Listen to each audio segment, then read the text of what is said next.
টানা দ্বিতীয়বারের মতো বিশ্বকাপের প্রথম রাউন্ড থেকেই বিদায় নিল দুইবারের বিশ্ব চ্যাম্পিয়ন উরুগুয়ে। 2026 বিশ্বকাপে মার্সেলো বিয়েলসার দলের যাত্রা শেষ হলো চরম হতাশায়। গ্রুপ পর্বের বাঁচা মরার শেষ ম্যাচে স্পেনের মুখোমুখি হয়েছিল উরুগুয়ে।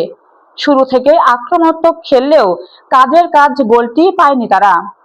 উল্টো ম্যাচের 42 মিনিটে অভিজ্ঞ গোলরক্ষক ফার্নান্দো মুসলেরার এক মারাত্মক ভুলে গোল খেয়ে বসে উরুগুয়ে। অ্যালেক্স বায়ানার শেষ গোলই শেষ পর্যন্ত ম্যাচের ভাগ্য নির্ধারণ করে দেয়। তবে ম্যাচের শেষ দিকে হতাশা আরও বাড়ে যখন অতিরিক্ত সময়ে লাল কার্ড দেখে মাঠ ছাড়েন মিডফিল্ডার আগুস্তিন কানোবিও। বিদের ক্ষত নিয়ে মাঠ ছাড়ে উরুগুয়ে। এই গ্রুপ থেকে ইতিহাস গড়েছে নবাগত কেপ ভার্দে।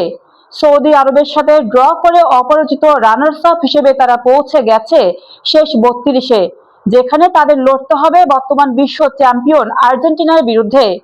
আর স্পেন নকআউটে গেছে গ্রুপ চ্যাম্পিয়ন হয়ে। 2022 কাতারের পর 2026 4 বছরের ব্যবধানে আবারও গ্রুপ পর্বেই থমকে গেল উরুগুয়ের বিশ্বকাপ স্বপ্ন।